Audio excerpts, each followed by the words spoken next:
Assalamu alaikum bandiraɓe et bienvenue e sen mon fan 360 et émission men yewtere donc hande nak eɗen gaddi ɗo sujet baɗo intéressant woni hollum sujet mo gandanɗa hoorema hewɓe nana ɗum mais ganda ko fittata ɗum exactement woni BRVM hewɓe namdo holno waɗirte investir holno tawi est ce que yimɓe est ce possible de commencer avec un petit budget walla so tawi ne waɗi risqué donc pour mbaɗen répondre à ɗiɗo question ngaji foof eɗen jogui plaisir wadde accueillir monsieur Ba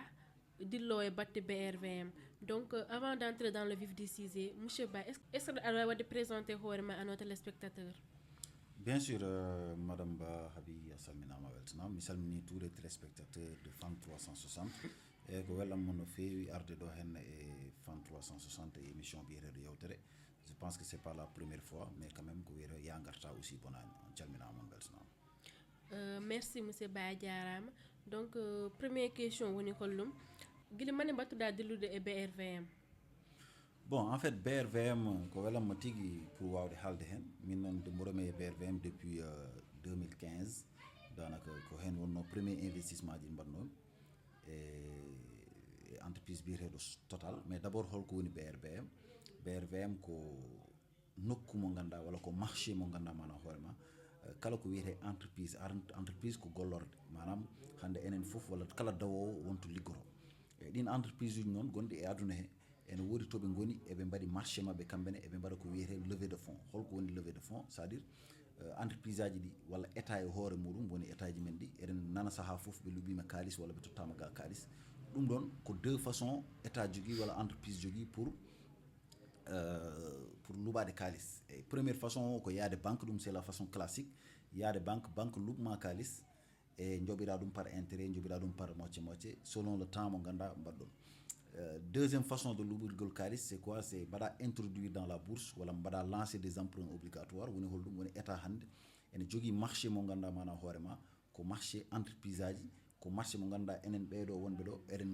goni hen eɗen mbawi lubde état kalis walla eɗen mbawi lubde entreprise kalis. Donc on kalis noon watte levé ko to wiyete BRVM to wiyete bourse régionale des valeurs mobilières walla bourse de façon tout court et on marché noon état en wawi arde luɓo kalis enen ɓetten kalis men luɓanɓe walla boog entreprise en wawi arde wiya kañum en yiiɗi hebde kalis e citoyen ji ɗi walla population mondial enen wonɓe e nder bourse ɓe eɗen mbawi ƴettude kalis meɗen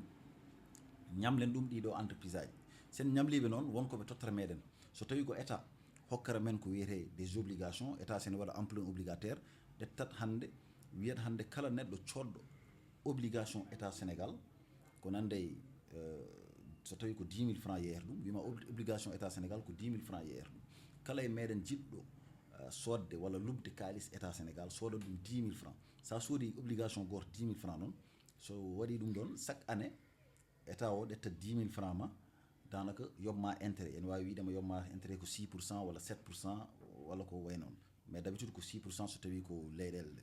donc yobma 6% et 10 000 francs mo jobma o chaque année so tawi koye 3 ans walla koye 5 ans noon kaldutum e nder 5 ans he so pari a dañi 6% par année et en plus de ça ma hokke ko ganda mana hoorema woni à la fin de l'année tottinma kalis ma donc keɓa 6% sur 5 années keɓa aussi retour sur investissement ma ɗum ɗon noon ko pour yimɓe dañɓe kalis mais en jiiɗi waɗi ɗum investir e état hunde ɓurde sirde gueɗel gonguel ngel ko c'est des entreprises. Les entreprises hande so gari pour wadde emprunt so gari pour luɓade kalis ɓe mbaɗat ce qu'on appelle des levées de fonds ɓe mbaɗa ouvrir leur capital hande leur capital eɓe mbaɗa ɗum hande capital mabɓe ɓe gudditata ɗum au niveau de la bourse so tawi ko des entreprises qui sont cotées dans la bourse so ɓe gari noon enen ɓeɗo eɗen mbawi lubdeɓe kalis kamɓene eɗen mbawi lubdeɓe kalis mais kono enen luɓata en codat des actions toon to entreprise holko woni action entreprise garowo hande au niveau de la BRVM walla au niveau de la bourse udditat capital mum c'est à dire hande so tawi ko 100% entreprise o jeeyi ɗum ko kaari walla jeeyi ɗum ko yimɓe renduɓe ɓe ƴetta 20% entreprise o ɓe mbiya ɗum ɓe mbaɗi ɗum pecce ɗe noon kala peccere fof wiyete ko action ɓe ƴetta action ngaji ɗi noon ɓe totta ɗum ko wiyete bourse ok soɓe totti ɗum bourse walla soɓe guddiri capital mabɓe au niveau de la bourse ɗum noon enen ɓeɗo wonɓe e nder bourse ɓe enen soit eɗen mbawi wonde so tawi ko yimɓe walla boog walla des entreprises des banques ko nandi hen par ce que hay banque uji ɗi ene luuɓo kalis ene cooda des actions des entreprises. Donc ko sen detti exemple par exemple action Sonatel par exemple, Sonatel hande uddiri capital muɗum nana e nder bourse ko wiyete BRVM. Ok, joni soɓe ngari ɓe guddiri capital mabɓe ɓe mbaɗi pecce action ɓe mbiya action fof noon ɓe jeeyata ɗum ko par exemple 15 000 aɗa faami walla 1000 francs, ça dépend e entreprise o no holno foti e dayo. Ok, so tawi Sonatel par exemple aɗo saaha eɓe jara 28 000 ɓe mbiya joni kamɓe ko 28 000 ɓe jeeyata action mabɓe, aɗa faami. Donc kala e men jiɗɗo sodde action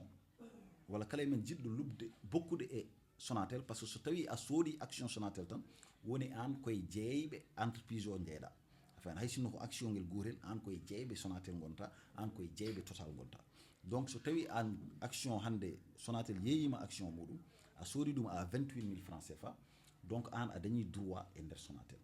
Ok, donc ɗum ɗon ko woni marché o gandamana hoorema enen ɓeɗo hen jahaten cooden des actions so tawi ko entreprise walla des obligations so tawi ko état. Donc ɗum ɗon woni le marché mo gandamano hoorema nana aduna o fof ene wiye bourse. Ok, ene woodi noon kala wuuro mo jaaɗa noon ene jogui bourse muɗum, kono enen ɓeɗo Afrique de l'Ouest eɗen jogui ko wiyete BRVM woni bourse régionale des valeurs mobilières. Ganda enene kala eɗen mbawi enen jogade kalis men mbaɗen cooden des actions ko faari e Sonatel walla des entreprises ko nande Total walla BOAN walla entreprise aji plus de 47 entreprises hande ene woni ɗo. Aɗa wawi wonde Sénégal cooda entreprise aji Côte d'Ivoire, aɗa wawi wonde Côte d'Ivoire cooda entreprise aji Mali, aɗa wawi wonde Mali cooda entreprise aji Bénin. Donc les 8 pays de l'UEMOA kamɓe ndendi mbaɗi BRVM. En kala noon eɗen mbawa nadde hen eɗen cooda ko nande des actions walla des obligations walla ko wiyete FCP. Ok, min noon ko ndennanmi hen depuis 2015 mboɗo sodno action ngaji Total e guila nden noon vraiment yimɓe ne jogui hen expérience seeɗa e mi yi aussi ene waɗi intéressé yimɓeɓe. Donc minen puɗɗimi haktude ɗum comme ça kala mo ganduɗa mana hoorema andano ɗum walla heɓano hen information ji kewɗi min mbawa wadde ɗum disponible comme ça yimɓe fof mbawa naftorade ɗum dakhte ko nafoore mere. So tawi ko neɗɗo hande wonto wawi wonde cikkata tan investissement ko immobilier alors que ene jogui investissement ji patuɗi hande e bourse ganduɗa mana hoorema wona des investissements très risqués. C'est vrai que c'est risqué aussi parce que kala ka alana gandal muɗum tan so tawi a naati hen a naatirani hen gandal c'est risqué. Donc le risque nak hokkatma ɗum walla ustata ɗum tan ko information ji dañda hen. Ɗum tagi emin mbaɗa des formations ganduɗa emin mbawa saktude ɗum neɗɗo foof wawa andude haade mum nadde e ko wiyete dans la BRVM. Donc ɗum ɗon dal woni en gros dans la BRVM ko minen ko 2015 noon min naati hen guila nden noon emina mbadde hen hande on a presque 11 ans d'expérience e ɗum min waɗi min hande arde ɗo e yewtidde maɗo. Alors monsieur Ba e nder haala ma min nanira haala action et obligation, donc est ce que aɗa wawi waɗande min différencier ko woni action et obligation? Eyyi bon, action et obligation ko ɗum kalannomi joni tan e développement mbimi hande obligation waɗata ɗum ko état. Enfin état hande so sohli ñamlade kalis so yeehi banque walla yaha des institutions financières comme FMI en e mbawi ñamlude ɗumen kalis. Enfin mais so tawi ko naari koye bourse he waɗata ko ce qu'on appelle levé emprunt obligataire. Ɗum ɗon noon soɓe mbaɗi ɗum tan ɓe nannat hande ɓe mbiyat hande Sénégal ene sohli 400 milliards. Joni ɗe to balle en nanino état Côte d'Ivoire luɓi Sénégal kalis walla ko nandi hen, mais wona noon yaari. Ko kamɓe Sénégal ɓen gari koɓe naati marché BRVM ɓe cohli kalis ɓe ñamli toon kalis. État Côte d'Ivoire noon yimɓe enen noon e Afrique de l'Ouest ko ivoirien ji ɓuuri men andude BRVM, ɓuuri men famde BRVM. ɗum waɗi kamɓe ɓuuri wonde e marché he, kamɓe ƴetti kalis mabɓe noon ɓe luɓi. Ene wawi wonde banque uji mabɓe, ene wawi wonde yimɓe patron en mabɓe, ene wawi wonde yimɓe hewɓe, mais de toute façon ko luɓɓe haaliss ɓe ko toon ɓuuri hedde. ɗum waɗi kamɓe ɓuuri wawde wadde financer l'état du Sénégal. ɗum ɗon noon wiyete ko emprunt obligatoire. enen ɓe eɗen mbawi ɗettude kalis ɓen luɓen ɗum état du Sénégal fewna hen des infrastructures so pari hokka men ko wiyete des intérêts chaque année. ɗum ɗon woni obligation. gueɗel gonguel ngel ko action noon état watta ɗum waɗata ɗum ko entreprise aji gonɗi ɗo ɗi ils sont au nombre de 47 entreprises. hande goto e mabɓe kala ene wawi arde naata e BRVM walla naata e bourse. So naati e bourse noon kañum hankkadi natti jeyde entreprise muɗum, jeeyi entreprise muɗum kala nannuɗo hen mbuɗu mum, kala nannuɗo hen mbuɗu muɗum noon ene daña ko wiyete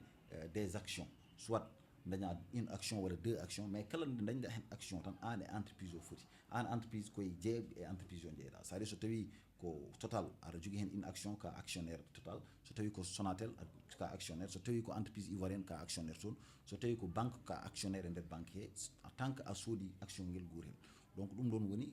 la différence entre les actions et les obligations ganda mana horema ene wadi ouvert ene wadi disponible au niveau de la bourse régionale. Alors ça woni actionnaire est ce que hande entreprise o so noddi hande genre réunion walla assemblée générale est ce an codde action e nder on entreprise o jogui droit yaade tawtorede oɗon ɗum ɗo oɗon communiqué bien sûr hande so tawi a waɗi hande so tawi a naati tan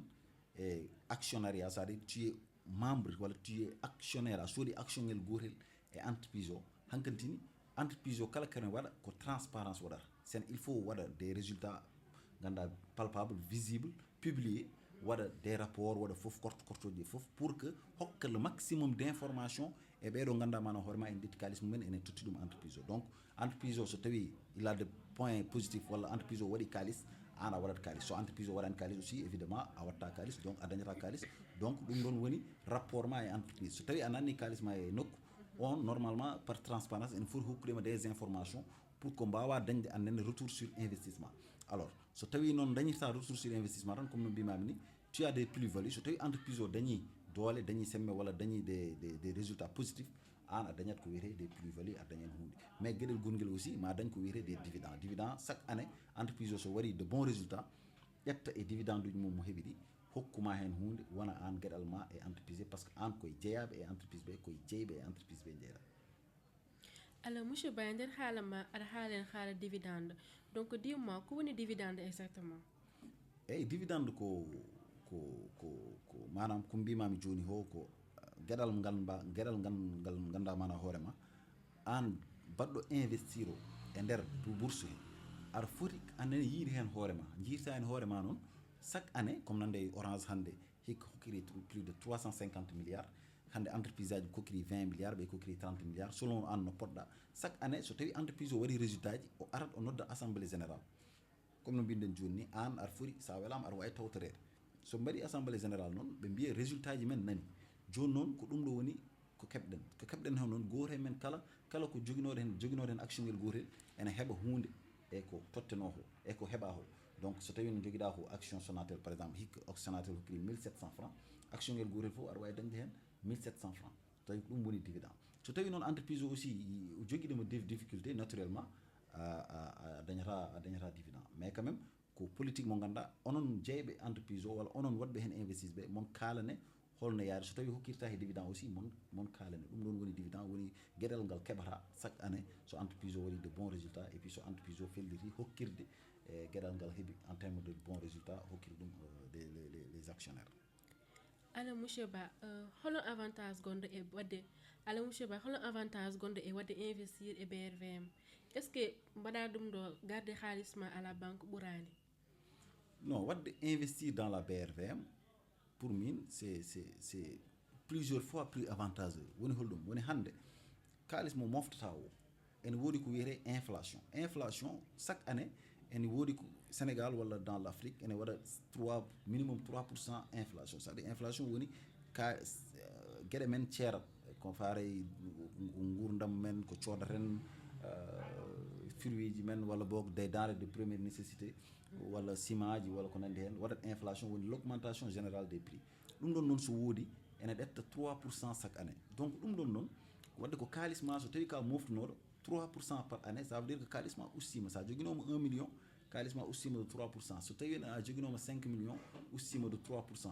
ok donc chaque année imagine durant 10 ans aɗa joguino 1 million chaque année usto 3%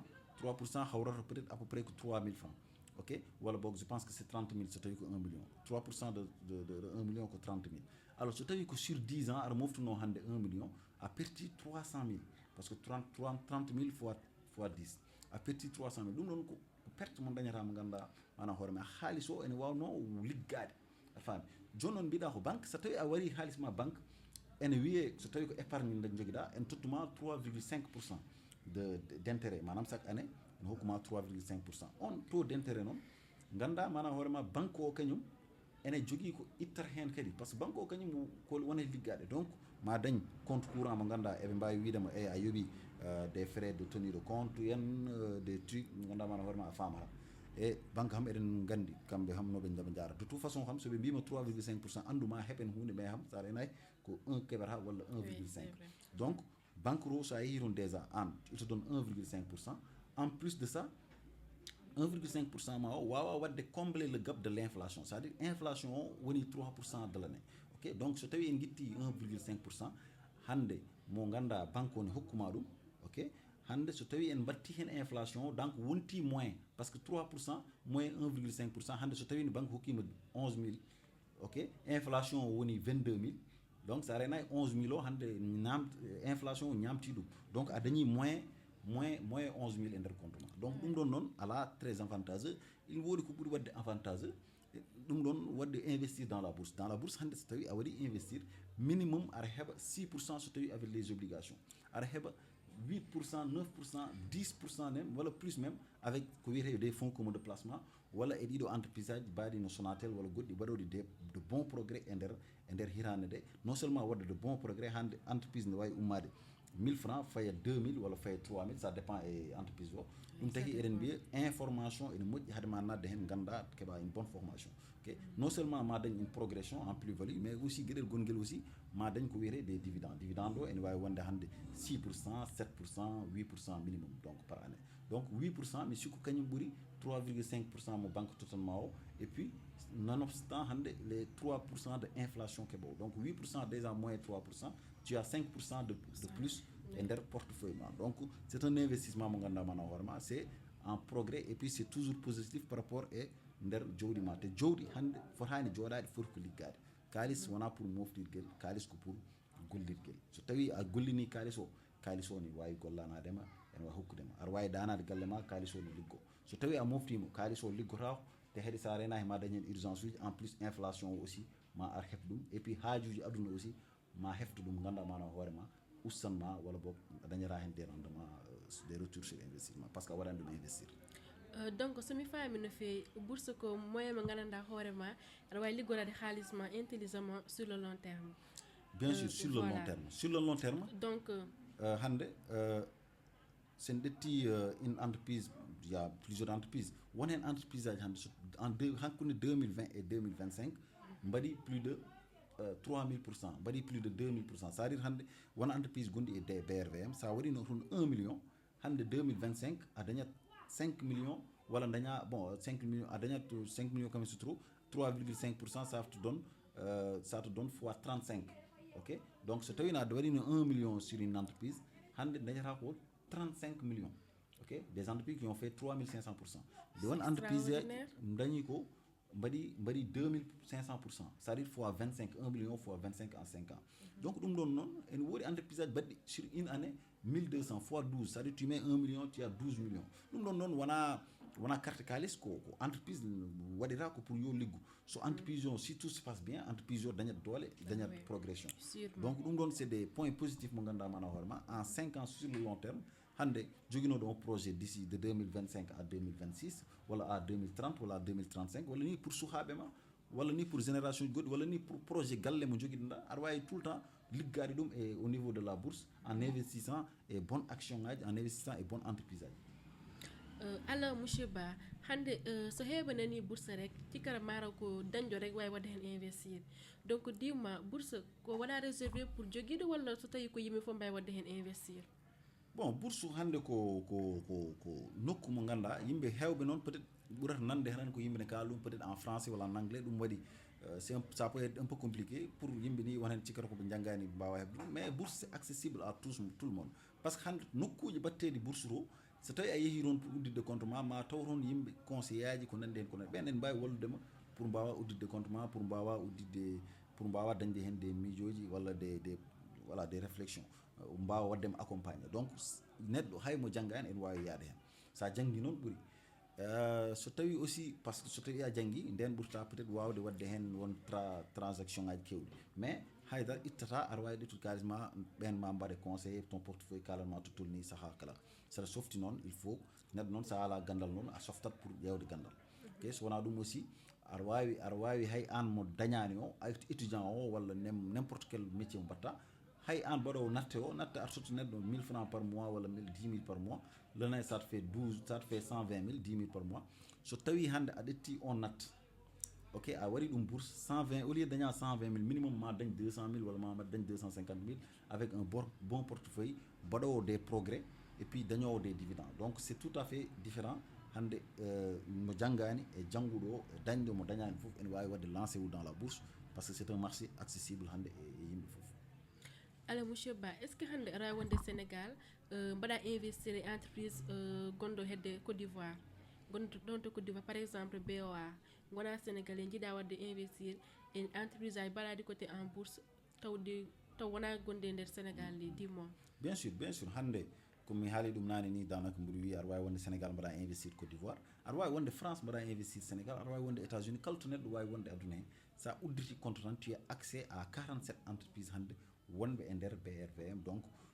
kala to mbawɗa wonde aduna ma aɗa wawi dañde accès e nder BRVM. ɗum tawi eɗen mbaɗa hen des accompagnements pour que andinde yimɓeɓe famminde yimɓeɓe hollude yimɓeɓe holno hunde wari holno hunde nde wayi par ce que ne andi so tawi a anda aɗa wawi hollede, sa anda aussi a namdoto pour mbawa famde, sa faami mbeyanma webde. Donc min noon j'accompagne beaucoup plus les diaspora, kala to diaspora ham sa wi diaspora tan ɓen gonani ɗo, donc ɓe gonani ɗo ɓe oɗo saaha eɓene hewɓe hen nana hen mboɗo walli ɗumen guddiri compte uji mumen puɗɗi wadde des investissements hande e nder BRVM ene jeeyi hen koye mumen no fewi. Bon, l'ouverture du compte se passe comment? Ko compte bancaire wala genre compte hollum? Non, wona uddirde compte c'est pas un compte bancaire, hewɓe ko ɗum cikkata, mais banque wona nokku mo ganduɗa uddirta toon compte. Ok, won hen banque uji noon au niveau Côte d'Ivoire wala ko nandi hen eɓe jogui cuuɗi goɗɗi gudditowo de compte, mais ɗum ɗon wiyete compte titre. Donc saɗa uddira compte titre gudditta mbaɗa accéder au niveau de la bourse. Donc les banques ko compte bancaire kañum ɓene eɓe jogui ko wiyete compte titre, donc c'est tout à fait différent. Et ça dañi compte titre noon à partir de là tu daña accès au niveau de la BRVM pour ɗuɗa wadde investir. Alors monsieur Ba, est ce que aɗa wawi haalde min risque aji gonɗe bourse so tawi sa waɗi hen investir hande aɗa wawi perdude hen haaliss ma? Bon, le plus grand risque tan woni ko sa anda hunde walla a famani hunde a naati hen a nani tan yimɓe ne kaala cikka ko noon weɓiri. Donc il te faut daña ganduɗo kolluɗomo lawol walla an daña hen gandal hoorema. Gandal noon ko ɗiɗaɓe ɗiɗi ko ni ƴewirte, soit wodat kolluɗomo lawol walla joni e internet no wayi saktade ni aɗa wawi dañde hande n'importe où avec internet connexion daña toutes les connaissances mo jiɗɗa fof c'est disponible. So tawi noon a ala on temps noon a dañani aussi nawowoma ɗowowoma, mais tout à fait tu risques de perdre, mais quand même il y a des possibilités de perdre. Et puis aussi risque ham ala ato ada e aduna he, risque ham ko plus aɗa anda plus aɗa waɗa amoindrir le risque. Plus grand risque noon gonɗo e aduna he ko gurdam meɗen fawaki e men hande goto e men kala nana e kurtu muɗum, mais ko Allah tan jogui janggo aɗa faami. Donc joom janggo noon jogui janggo. Donc so tawi noon yaari an a jettani aucun risque de ta vie, mbiɗa kala ko wiyete mbiya ko risque, sa rena he ala ko gasnata, sa rena he ala ko gollata. Ok, donc noon wadde amoindrir le risque noon, le premier risque déjà c'est notre vie, mais deuxième risque aussi ko kasa andude ko mbatta naata hen. Mais sa andi tan déjà a dañi 80% danaka gussiɗo e risque o. Risque noon sa nani kalisma yimɓe mbiyanma tan ko ni yaari, mais ça veut pas dire que ko noon yarata janggo, par ce que janggo kala ko wawi kewde en wawi wadde indépendant de notre volonté. Neɗɗo andi tan ko tout se passe bien dans le pays, mais janggo ko Allah jogui. Donc so tawi tout se passe bien, là ton investissement, tes projets en wawi yarude no jiɗirɗani. Mais si il y a un événement extérieur qui arrive, dans ce cas ce n'est pas indépendant, c'est indépendant de ta volonté, c'est ça renayi des objectifs mo joguinɗa ma waw changer ɗum hakkudere. Alors monsieur Ba, hande holno mbawata wadde reconnaître une bonne entreprise, genre holon critère poɗɗa darde entreprise o pour wadde hen investir? Bon, pour wadde investir dans une bonne entreprise ko ɗum ɗon woni gandal ngal poɗɗa ƴewde, par ce que hande entreprise pour ganda ene tiiɗi, il faut d'abord daña des résultats positifs, il faut daña des chiffres d'affaires, il faut déjà kañum so tawi il est introduit dans la bourse, il faut waɗa des rapports yimɓe ganda holto woni holto yarate holko natta ko holɗum pour mbawa famde. Par ce que entreprise aji nan ɗo mi mbatta de rapport, so entreprise waɗani rapport noon woni manam hollirani kañum nder muɗum holno wayi trésorerie muɗum yimɓe gandana ɗum ko gueɗe kewɗe, cette entreprise là elle peut être à risque. Entreprise aji noon mbaɗi no kewɗi yaltinde rapport aji kollowoma nder majji, kollowoma résultat ji mabɓe eko nandi hen, ɗum ɗon en wawi wiyede ko bonne entreprise. Mais encore une fois wona ɗon tan, ene heewi gueɗe kewɗe ganduɗa ko caggal woni, sa ɓeydima nadde hen a ɓeydima famde ɗum, a ɓeydima hollede walla waɗi recherche ma tan, par ce que ene wiye ko wonko wiyete chiffre d'affaires, wonko wiyete résultat. Chiffre d'affaires, entreprise ne wawi wadde chiffre d'affaires alors que waɗani de bons résultats. Ɗum ɗon foof noon ko gueɗe ganduɗa nana nder, e sa faami ɗum tan ene wawi walludema pour wadde de bons investissements. Alors monsieur Ba hande faut-il investir sur le long terme ou sur le court terme? Il est toujours conseillé ene yiɗa ene ɗabba pour neɗɗo wawa wadde investir sur le long terme parce que court terme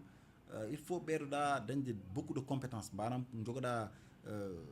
gandal walla jogoɗa peeje no feewi pour mbawa wadde hen investir par ce que investissement sur le long terme ko daara ko ɗum ɓuuri fewde ɗum ɓuuri moƴƴude c'est à dire sur 5 ans sur 10 ans etc yimɓe noon mbawa fadde ɗum mais mbiyatmi ko hay sinno galle mbaɗɗa galle biireɗi ene waɗi sûr sa waɗi investir sur l'immobilier il te faut 15 ans pour rentabiliser aɗa faami de donc et sur les 15 ans tu as une rentabilité de 7 wala 8% maximum ok alors que la bourse tu peux avoir des rentabilités de 12 de 20 mi haali ɗo 3500% ɗum ɗon a wawa dañde ɗum immobilier donc sur le long terme investissement kala mo jiiɗa e aduna ko long terme ɓuuri wawde nafde bourse kam sur le long terme ala ko wawi dadde ɗum en termes de rentabilité maintenant sur le court terme c'est possible aussi de le faire et puis goɗel gonguel badde avantage e bourse woni an haalisma hannde so tawi galle connoɗa sa yiiɗi yeyde ɗum a wawata yeyde ɗum nde jiɗɗa nde par ce que nde mbawa ma yiiɗ yeyde ɗum a dañata client ma yiiɗ yeyde ɗum aussi jeeya ɗum prix mo taw galle o ɓuuri ɗon valeur mais so tawi ko bourse hannde aɗa jogui des actions qui une action Sonatel par exemple walla Total qui coûte 3000 francs a yiiɗi yeyde ɗum hannde en 72 heures sa yeeyi aɗa wawi yeyde ɗum e daña retour daña kalisma disponible dans les 72 heures walla même dans les 48 heures taw a tampinani hay goto parce que le marché tout le temps ɓeynana coora ɓeydana jeeyi donc l'investissement en bourse en termes de rentabilité en termes de fluctuation sur le court terme aɗa wawi wadde ɗum mais sur le long terme il est beaucoup plus avantageux et en plus de ça aussi disponibilité kalisma manam sa yiiɗi yeyde des actions tan aɗa wawi yeyde ɗum e saaha mo jiɗɗa o degla hen probléme aji ma continue hajuji ma. Alors monsieur Ba zone uji hewɗi ala zone uji kewɗi ene jiiɗi nadde bourse mais eɓe jogui kullol nadde hen donc est ce que ko probléme d'éducation financière walla hollum et aussi comment changer les mentalités? Bon ko zone uji ɗi kam ko le souci seulement c'est que bon il faut parfois ils ont trop de réflexion parfois aussi gandal ngal aussi ko ɓe voilà on est dans un système ganda ko système classique pour nadde dans la bourse peut-être il faut cikkar ko hunde c'est un mythe alors que c'est pas un mythe hande il y a pas mal de domaines sur lesquels on peut se lancer si on est jeune il faut juste avoir le savoir non ce n'est plus les écoles classiques qui le donnent maintenant le savoir il y a pas mal de savoir que l'on peut avoir grâce à l'internet aujourd'hui grâce à l'intelligence artificielle mais tout ça c'est internet okay? On peut être un e-commerçant on peut aller dans le développement personnel on peut aller dans pas mal de domaines dans la bourse on peut se lancer mais il faut avoir des compétences ces compétences là ils sont disponibles et il faut les chercher soit tu les cherches par soi-même soit tu paies des gens comme j'ai l'habitude de le dire ƴeewaɓe jobɗa walla ƴeewaɓe kolloɓe ma ƴeewa ceerenɓe anduɓe hunde mbawa hokkudema hunde nden mbawata famde mais so tawi a famani walla a ƴeewani gandal walla a salima aussi wiide a ɗettata won risque uji ça risque d'être compliqué mais hande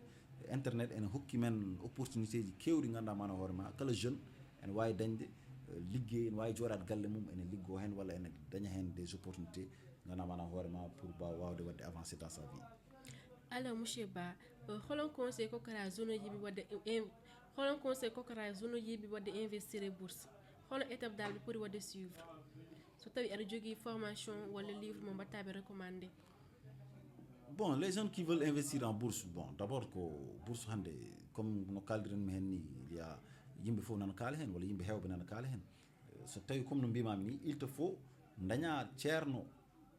ɗowowoma kollowoma walla jaaha ƴeewa information ji ma honoma ƴeewana hoorema information ji okay? So tawi a ala ceerno a ƴeewiyani information a wawa dañde gandal e hunde donc ɗum ɗon woni le conseil pour les jeunes qui veulent investir il faut ganda ko mbatta ho sa andi tan weeɓa ma sa dañi kaalowo walla sa dañi ɗowowo tan gueɗɗe inchallah ma wawa wadde vite fait inchallah. Bon monsieur Ba quel est le minimum hol montant ɓurɗo famdude pour mbawade investir e bourse? À partir de 1000 francs aɗa wawi wadde investir en bourse à partir de 500 francs aɗa wawi wadde investir en bourse à partir de 1 million ça dépend e kala mais quand même la bourse pour te dire que ene waɗi accessible kala somme mo dañɗa aɗa wawi wadde investir dans la bourse et puis c'est très accessible donc à la limite et puis vraiment c'est très accessible 100 francs CFA ni saɗa jogui ɗum aɗa wawi fellitde mbaɗa investir mais d'abord il faut daña gandal ngal noon aɗa wawi sodde ɗum 1 million puɗirɗa 100 francs CFA mais gandal ngal iwata e ma donc c'est important que neɗɗo encore une fois haɗama wadde lancé e hunde daña hen gandal te pellita aussi jobde pour dañde gandal ngal parce que gandal aussi weeɓani te aussi c'est important neɗɗo holluma hunde jiɗa dañde e mum hunde joɓa ɗum pour wawa yebde pour wawa oui. par ce que ɗon aduna o tolni yimɓe ɓe noon ɓe jiɗat andude hunde taw ɓe coftanani ɗum jaranani ɗumen sa yiiɗi hunde il faut joɓa keɓa gandal parce que jomum déjà ko yehine ƴette formation aussi exactement kañum hoore mum ko il faut payer pour les connaissances walla koko jooɗi 10 ans walla 5 ans ene ƴeewa hunde an jiiɗa dañde ɗum te a yiiɗa wadde aucun effort ɗum aussi ça peut être problématique. Ah oui, c'est ça. Alors monsieur Ba, merci. Donc ça jogui mot de la fin mon jiɗa hokkude à nos auditeurs. Bon, Sona weltanadema, on est très content d'être là. Et bon, il faut s'abonner dans la chaîne. Yawtere aussi, c'est une très bonne émission animée par Madame Ba. Donc, weltanadema, c'est elle la rédactrice en chef. Et maintenant, je suis l'initiateur de cette chaîne. Hein, donc voilà, ça fait plaisir quand même d'être là. Et Inch'Allah, engrais, rendu nokku, c'est assez intéressant et puis bon sens pour la suite.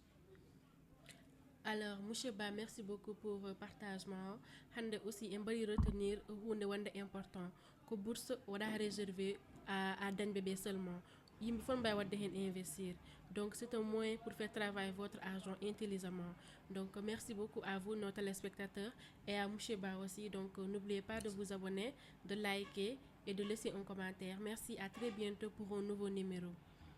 On diara.